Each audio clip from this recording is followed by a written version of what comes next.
Hoje nós vamos ler sobre o paraíso. A entrada de uma alma no paraíso. Procuremos suportar com paciência os males da vida presente.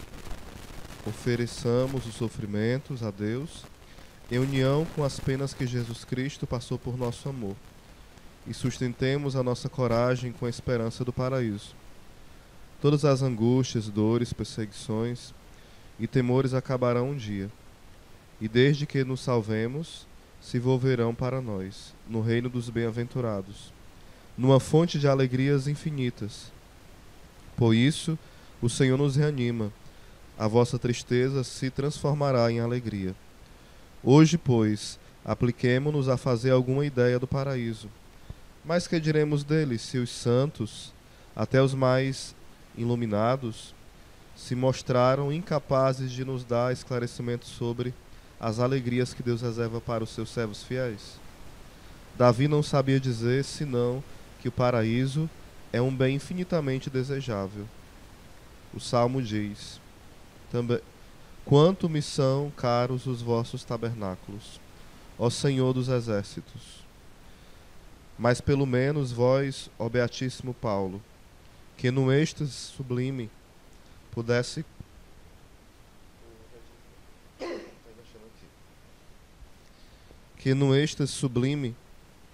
pudeste contemplar o céu. Como não nos ensinais o que ele é? Dizei-nos alguma coisa do que vistes. Não, responde o apóstolo. O que vi não posso exprimi-lo em palavras. São mistérios inefáveis, as delícias do paraíso. São segredos para cuja expressão os homens não têm palavras. 1 Coríntios 2:9. São tais que para as conceber é necessário experimentá-las. Arcana verba quae nunc lacto omni luce, é a expressão usada em latim. 2 Coríntios 12:4. Nunca nenhum mortal pôde com seus sentimentos e sentidos e faculdades chegar a conhecer as belezas, harmonias e delícias que esperam os amigos de Deus. Ao presente, somos incapazes de compreender a felicidade do paraíso, porque as nossas ideias não se elevam acima das coisas terrenas. Se os cavalos fossem dotados de razão e soubessem que o seu dono lhes tinha preparado um magnífico banquete de núpcias, por certo imaginariam eles que iam saborear o melhor feno, o melhor capim, a melhor cevada, por não estarem acostumados a outro alimento. Do mesmo modo, semelhante é o que nos acontece de respeito aos bens do céu. Nós não sabemos falar como são, mas tentaremos falar. É belo numa noite de verão contemplar o céu de estrelas. É muito agradável na primavera alargar a vista pela amplidão do mar calmo e descobrir através das águas límpidas rochedos vestidos de verdura. Fica-se arrebatado ao percorrer um jardim em que abundam as flores, os frutos, onde as águas correm e cantam os passarinhos. Por vezes se exclama: que paraíso! Que paraíso! Ah, as delícias do paraíso são muitíssimo diferentes. Para fazer delas uma ideia sempre muito vaga, é necessário considerar que ele é habitado por um Deus onipotente, todo ocupado em cumular de alegria as almas que ama. São Bernardo pergunta: quereis saber o que é o paraíso? Considerai que nele se encontra tudo quanto pode agradar e nada que possa desagradar. Meu Deus, que surpresa! Deve experimentar uma alma entrar numa mansão bela, riquíssima, venturosa. Imaginemos um jovem ou uma donzela que morre depois de uma vida toda consagrada ao amor de Jesus Cristo. A alma abandona este amor de Jesus Cristo. A alma abandona esta terra e comparece diante do seu juiz, que a recebe nos braços e lhe declara que está salva. Vem o seu anjo da guarda, a felicita, a cumprimenta e lhe agradece os cuidados que lhe prodigalizou. Vamos, alma querida, lhe diz o anjo, alegra-te, estás salva. Vem contemplar a face do teu Senhor. Você vai atravessar e transpor o firmamento, as estrelas e o céu. Que momento lindo! Que nos dirá ela na sua grande emoção e comoção, ao entrar na Santa Pátria, na cidade celeste. Ao lançar o primeiro olhar sobre essa cidade de delícias, o que dirá ela? Apressarão em ir-lhe ao encontro os anjos e os santos, todos cheios de alegria lhe darão os parabéns. Que consolação para ela! Ela vai encontrar os seus pais, os seus amigos, os que a precederam na glória, os seus patronos, os seus amigos santos do céu. Quer prostrar-se, mas eles dizem, não façais isso, somos servos de Deus, como tu. Apocalipse 22, 9. Em seguida, a levará a beijar os pés de Maria, que é a rainha do paraíso. Com que ternura se verá ela pela primeira vez em presença da Divina Mãe, que tanto contribuiu para a sua salvação, obtendo-lhe dando tantas graças, de que agora tem conhecimento em detalhes. Esta doce rainha vai abraçar essa jovem e aqueles que amaram a Cristo, vai abraçá-lo de forma amorosa e o conduzir até Jesus, que vai receber a alma esposa, dizendo-lhe, vem, do Líbano minha esposa, vem, vai ser coroada. Cântico dos Cânticos 4, versículo 8. Alegra-te, passou o tempo das lágrimas, das penas e dos temores. Recebe a coroa imortal, que te adquiriu o preço do teu sangue.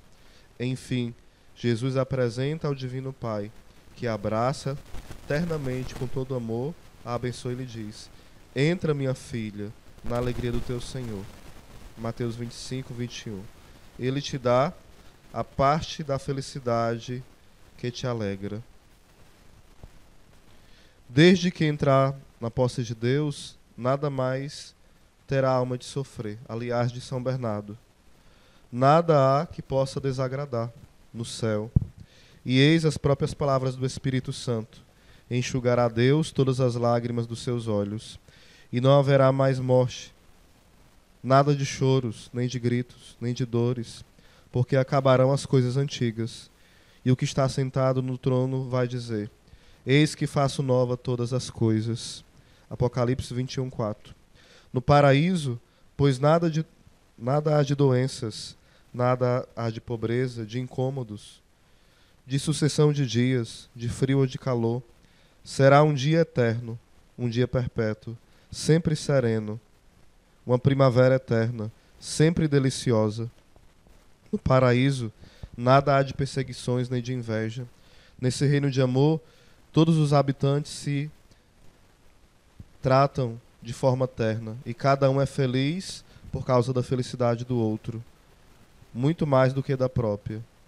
No paraíso, nada há de temores, porque a alma, confirmada na graça, não pode mais pecar nem perder o seu Deus. Segundo a promessa divina, todas as coisas aí são novas. Todas alegrarão a alma e irão bastá-la aos seus desejos. Nada falta aí de quanto se pode desejar. São arrebatados os olhos à vista dessa cidade tão bela, tão perfeita. Que encanto seria visitar uma cidade cujas ruas, os pavimentos fossem de cristais, os lados fossem somente os palácios de prata e de ouro maciço, os adornos também de ouro e grinaldas de flores. Oh, quanto mais bela ainda é a cidade celeste. Além disso, o que será ver aí todos os habitantes vestidos com glória real? Todos de fato são reis, conforme a palavra de Santo Agostinho. Tanto cidadão como reis, lá serão também reis. Que será ver Maria, cuja beleza há de eclipsar todas as belezas do paraíso, pois é a mais bela entre todos os santos. Mas o que será ver o divino Cordeiro, Jesus, o celeste esposo? Jesus tão assombrosamente belo, que nenhuma das suas mãos, entrevista um dia por Santa Teresa, bastou para arrebatar. Ou seja, Santa Teresa, ao ver somente sua mão, entrou em êxtase. De tão grande beleza era sua mão. Odores só conhecidos no paraíso, perfumes celestes, onde nenhum olfato já conseguiu senti-lo, a não ser dos bem-aventurados. Os seus ouvidos regozijam de concertos, de músicas angelicais. São Francisco pensou um dia morrer de gozo, ao som de uma rabeca vibrante, tocada por um anjo. Que pensar, pois, do coro, ou seja, do coral inteiro dos santos e de todos os anjos, que cantam a glória de Deus, segundo a palavra do Salmo, hão de louvar-vos por todos os séculos do século. Salmo 83, versículo 5. Mas que pensar, sobretudo, dos assentos de Maria a celebrar os louvores de Deus? A voz de Maria é no céu, de São Francisco de Sales. O que é num bosque, o cantar do roxinol, cujo canto excede o de todas as aves. Numa palavra, o paraíso é a reunião de todas as alegrias que se podem desejar. Mas por maiores que sejam, todas essas alegrias são os menores bens do paraíso. O bem que faz o paraíso propriamente, o bem maior, o bem supremo, é o próprio Deus. Diz Santo Agostinho: eis a única palavra que encerra todo objeto da nossa expectativa: Deus. A recompensa que o Senhor nos promete não consiste apenas nas belezas, harmonias e outros encantos desta cidade bem-aventurada. A recompensa principal é o próprio Deus, é ver a Deus face a face e amá-lo. Sou eu, dizia a Abraão, a tua recompensa, infinitamente grande. Gênesis 15:1. Assegura Santo Agostinho que se Deus se fizesse ver aos condenados, o seu inferno se transformaria em paraíso. E ele também diz: se fosse dada a uma alma, ao sair desta vida, escolher entre a vista de Deus no meio das penas do inferno e a privação de Deus sem nenhuma pena, ele preferia a vista de Deus nas penas eternas do inferno do que ficar sem ver a Deus. Nesta vida, não podemos compreender a felicidade de amar a Deus, visto nossa própria essência. Podemos, no entanto, tentar com a nossa imaginação conjecturar essas coisas. Pelo que sabemos, os afetos do amor divino. Mesmo na terra, é tal o poder desse amor, que muitas vezes tem podido levantar aos ares não só as almas, mas até o corpo dos santos. Muitos, ao entrar em êxtase, levitaram. São Felipe de Neri foi um dia erguido da terra, com um banco em que estava sentado, num arrebatamento semelhante. São Pedro de Alcântara arrancou e elevou consigo uma árvore, a que se tinha abraçado. Ou seja, ele foi elevado junto com a árvore ao pensar nas maravilhas do céu. Demais sabemos que os santos mártires, inebriados nas doçuras do amor divino, exultavam de alegria no meio dos seus tormentos. São Vicente falava com tanta liberdade aos seus algozes, como se nele houvesse nota. Santo Agostinho falava de dois homens, um que sofresse e outro que falasse. São Lourenço, estendido na grelha, queimando incandescente, sorria do tirano e dizia-lhe: vira para o outro lado e come. Foi isso que São Lourenço falou àqueles que o maltratavam e o queimavam na grelha. Assim, segundo o pensamento do mesmo Santo Agostinho, os ardores do amor divino tornavam-no insensível às chamas que lhe carbonizavam a carne. Ou seja, o amor de Deus era mais quente que qualquer fogo que queimava o seu corpo. Até o pecador sente uma doçura inefável ao chorar os seus pecados. Se, pois, é tão doce chorar por amor de vós, Senhor, exclamava São Bernardo, que doçura será, ó Deus, gozar da alegria de estar perto de vós. E que suavidade inefável, inexplicável, infalável, enche uma alma quando na oração, iluminada por um raio celeste, descobre os carinhos de Deus, a bondade divina, as misericórdias com que foi favorecida, o amor que Jesus Cristo lhe tem e que ela procura retribuir-lhe. Sente-se então consumida de amor até ao desfalecimento, ou seja, ela desmaia de amor. E contudo, cá no mundo não vemos a Deus tal qual é. É com a obscuridade que ele nos revela. Se revela a nós. Vemos agora como em espelho, um enigma, mas um dia o veremos tal como ele é, face a face. Face a face. 1 Coríntios 13, versículo 12. Ao presente temos uma vida diante dos olhos, e Deus, pelo seu lado, esconde-se a nós sob o véu da fé, e não se descobre aos nossos olhares. Mas quão não será o nosso arrebatamento, quando os véus caírem e virmos a Deus em si mesmo, face a face, tal como ele é. Quanto é belo, quanto é grande, quanto é justo, perfeito, amável e amante.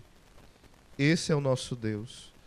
Cá no mundo, a pena mais sensível para uma alma que ama Deus, a dor que assola essa alma e se encontra sujeita à prova das desolações espirituais, é o temor de não amar e não ser dele amado.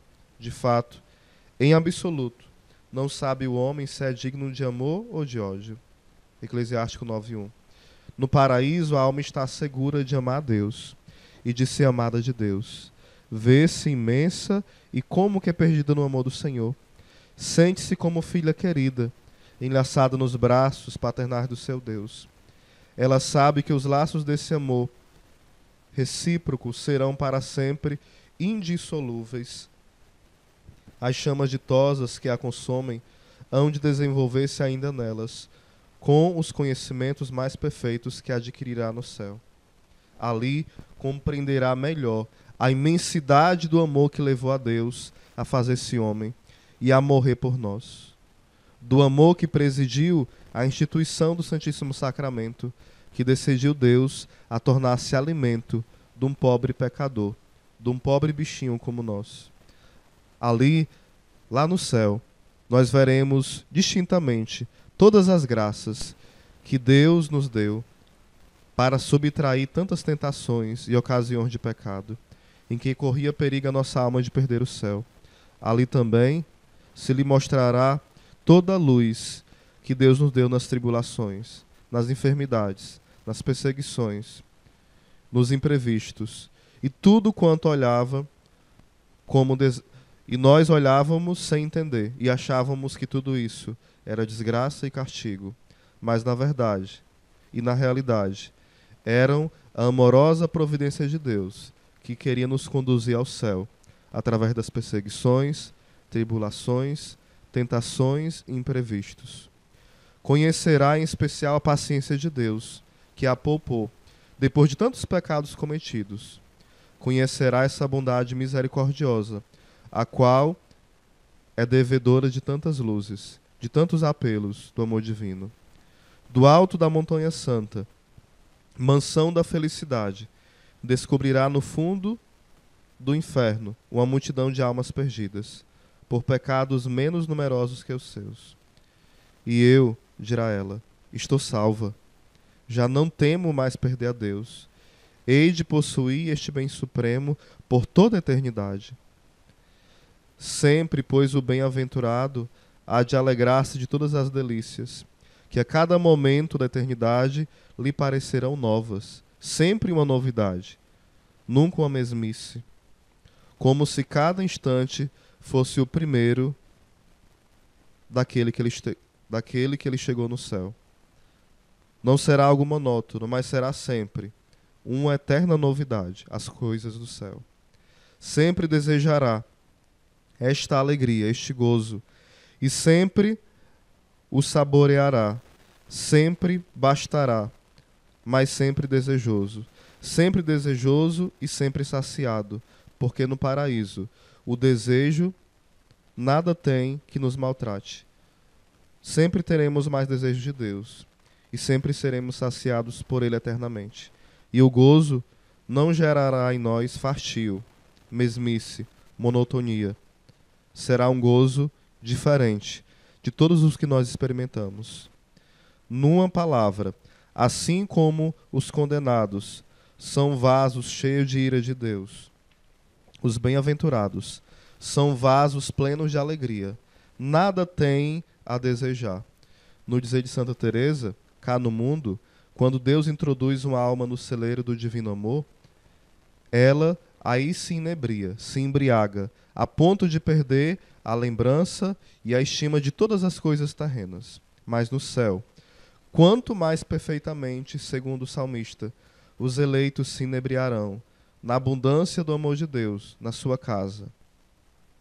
Vendo então a descoberto e abraçando o seu bem supremo, a alma se engolfará, se inebriará no amor de Deus, se perderá deliciosamente em Deus, isto é, ficará por completo esquecida de si mesma, e do futuro só pensará em amar, louvar e bendizer o bem infinito que possui, que é o próprio Deus. Quando, pois, nos sentirmos acabrunhados sob o peso da nossa cruz, que a esperança das alegrias celestes nos dê a coragem e a paciência. O abade Zósimo perguntou a Santa Maria Egícia, chegada então ao fim da vida, o que era que a tinha confortado durante os longos anos que tinha passado no deserto. Ela respondeu: a esperança do paraíso. Quando ofereceram a São Felipe Neri a dignidade dele ser cardeal, ele atirou com seu barrete ao ar, suspirando: paraíso, paraíso! Só o nome paraíso causava ao irmão Gilles, franciscano, êxtases, durante os quais se erguia da terra e ficava suspenso ao ar. Por nossa vez, vamos desejar consolações no mesmo pensamento.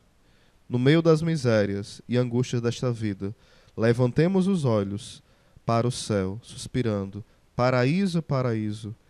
Pensemos que, se formos fiéis a Deus, veremos acabar um dia todas essas penas, todas essas tribulações, todas essas inquietações, e seremos admitidos na pátria venturosa, feliz, na pátria mais bela de todas, para nela gozarmos de uma felicidade perfeita, enquanto Deus for Deus. Lá nos esperam já os santos, nos esperam Maria, e Jesus tem na mão a coroa com que deseja cingir a nossa fronte, associando-nos à sua realeza eterna, para juntos reinarmos com Ele por toda a eternidade. Amém.